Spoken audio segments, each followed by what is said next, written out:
This is a really old guy with a mustache. It's hard not to notice when you're here with all the kids and not kids who are asking for autographs that you take a lot of time. You ask a lot of these kids, you know, do they play hockey? What position do they play? Are they polite to their teachers? That sort of thing.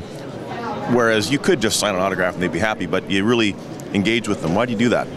Well, I think you need to make a connection with the kids, and if you take 2 extra seconds, it doesn't cost you anything, but there's that automatic connection, and they'll end up being fans. I don't care if they're fans of mine, but fans of the game and fans of players for life.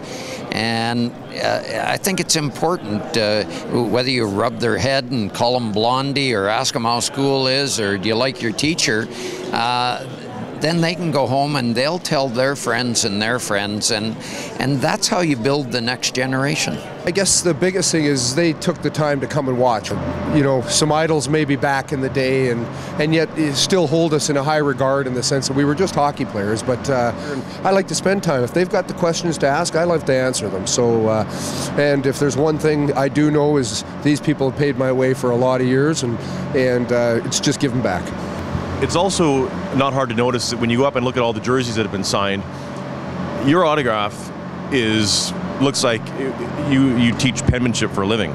So, but why do you take the time to make sure that your autograph is legible like that? You join the Montreal Canadiens organization, you sit down right off the hop, you sign 5,000 items one week, you sign 5,000 items the next week, and you look at those items, and there's always one name that stood out to me, and it was Jean Belleville, and it was legible. The whole thing was legible, and Guy Lafleur, it was all legible. Steve Shutt was legible. Bob Gainey. These guys they took the time. My father said a couple things to me when I left to play hockey. He said 2 very important things. He said, remember when it's all over and done with, all you have left is family. And then he said something very astute.